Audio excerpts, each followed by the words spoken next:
Good morning to all of my amazing family out there. It is a gorgeous Tennessee morning, 30 degrees. You really don't want to know that it's going to be 58 today. I think I see up there it's roughly 18 right now with a high of 43, which is better than it has been. And I decided to take you on my little meditation walk with the dogs this morning.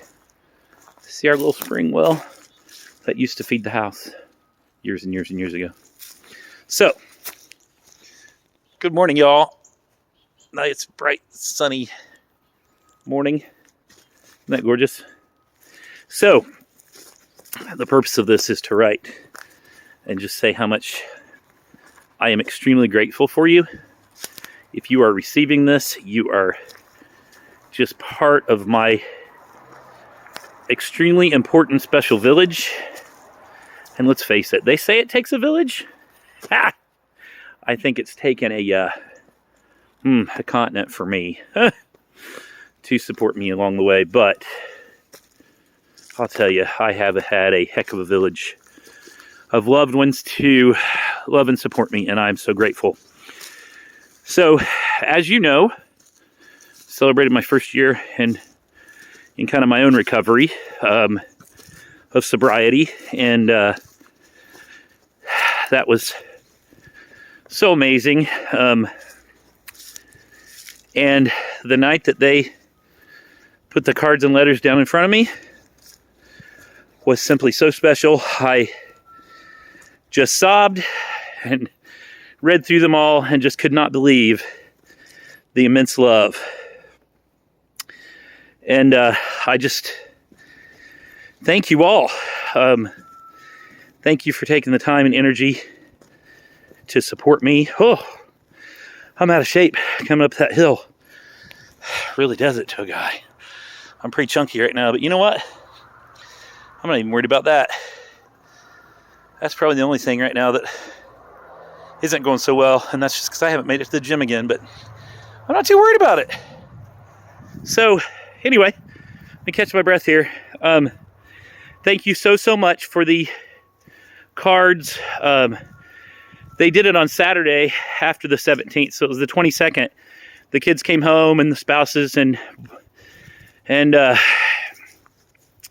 after dinner, Grace plopped down all the cards and letters in front of me, and there were a few gifts in there. And it was just phenomenal. Absolutely one of the most special moments of my life. So I hope you truly know how much that meant. I'll tell you, the last month, God has been just sending amazing things my way.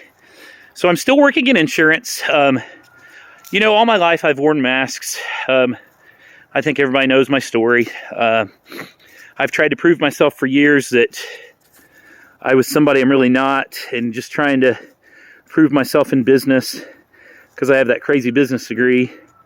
And in all actuality, when I went to college, had I not been so naive, I probably wouldn't have studied business. I'd probably already have a PhD in psych or social or some combination thereof now, but it's never too late.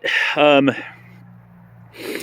will never forget my first boyfriend out of college. His dad was actually the judge in our college town, but Jeff and his family are amazing. And Brenda now knows his mom very well. When she goes down to Madison, she goes to her store and sees her. So that's kind of a fun connection. But Jeff went and got a master's degree after IU, and then he went to law school.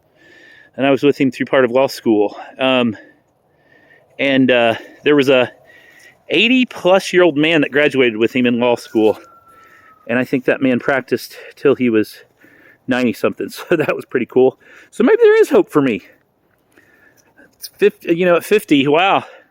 Maybe I have found a little bit of my calling, because I'm doing the insurance because my agent is amazing.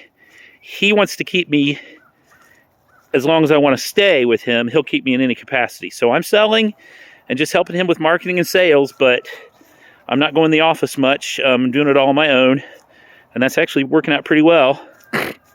Some of my former colleagues are sending me referrals since they don't do home and auto. But I am working 4 days a week and weekend at Hope of East Tennessee. It's a recovery program for people with substance abuse problems. And I am in the Opportunity House. We're a 14-bed house that we live as a family. And it's just amazing. I go in and do devotions and book groups, and I take them places. I even have my license to drive our 15-passenger van, which gave me a lot of anxiety at first, but to get it. But then after I got it and started doing it, it was no big deal at all. So I take these guys to different meetings, take them to the Oak Ridge Rec Center where we can have some fun. We played cornhole last weekend. I had a tournament for them. It's just, we teach them that you can live a healthy, clean and sober life and enjoy life. And we try to give them the skills so that they will transfer that as soon as they get out to start living with their own families. And the guys say it's just amazing. It's not institutional at all. And a lot of places they've been, well, many of the guys have been in prison. One guy for over half his life. But they just are amazed because ours is just a living, breathing setting where it's in a nice house and they cook. They clean. I mean, there are responsibilities, but it gives them a great opportunity. So I am just enjoying that immensely. The program will pay for me to become a LADEC, which is a licensed alcohol and drug abuse counselor. It's about a 3-year process, but that's fine. Like I said, I'm still going to hold on to my business side and do my insurance with Chris Smith Agency because I love Chris and he just cares about me so much. I'm hoping this is reaching me. So that's really cool. And then I was at one of my big groups this 2 weeks ago, my AA group that has over 50 guys. And there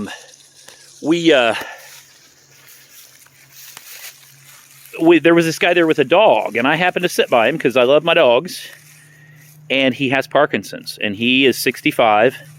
You know, Uncle Albert, they call his Parkinson'sism, and we didn't really know that was a thing, but they can't quite pinpoint his. But Ira has got full-fledged Parkinson's. He has for 15 years. He's got the tremors. He has some really bad days. And I am free on Mondays, and I go and work with him.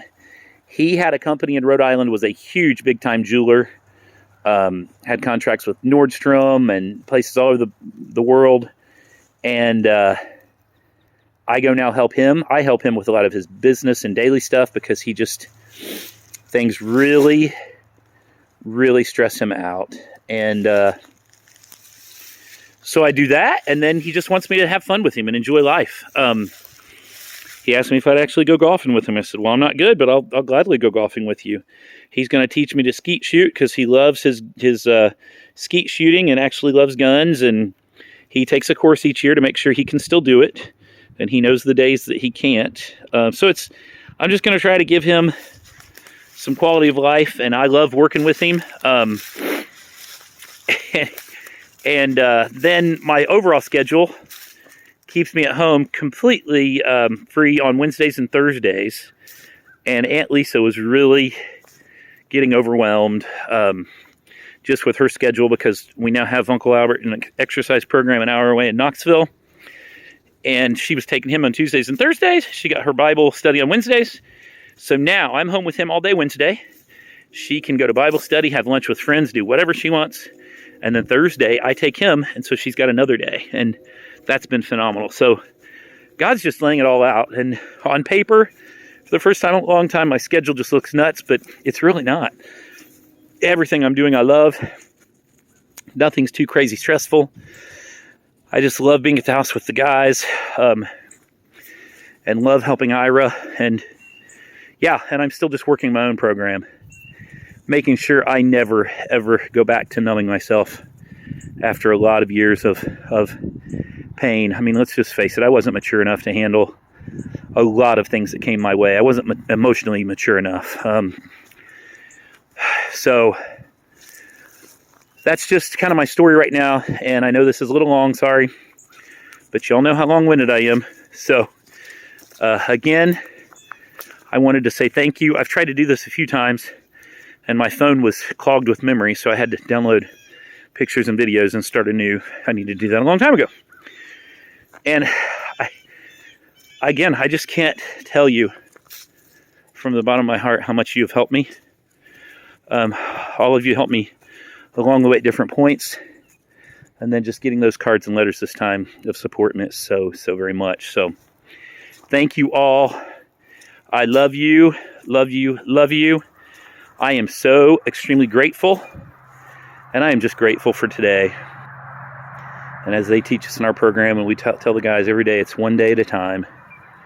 And during those real tough times, sometimes it's an hour at a time. And for years, I was anxious because life was always 2 steps forward, 3 steps back. I really think it's going to start changing so that those steps back will be less than my steps forward. So, because I will have those days. I know that. I'll still have steps back.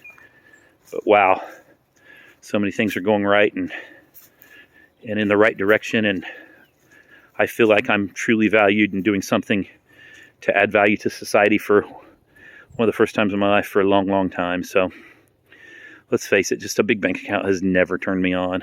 It means nothing to me.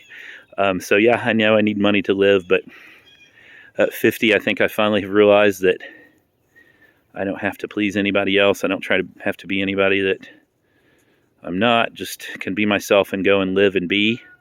And there are no rules.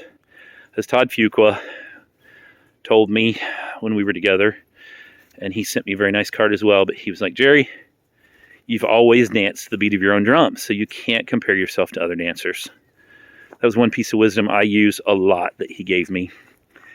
But that's been hard from time to time. But it's a very good piece of advice. So with that, I am going to say goodbye. Go enjoy my day. And again, I love you and thank you. Hey, Jack, come here. Say goodbye. Tell him, Jack. Tell him. Yeah. That was him saying goodbye, and he loves you. Bye.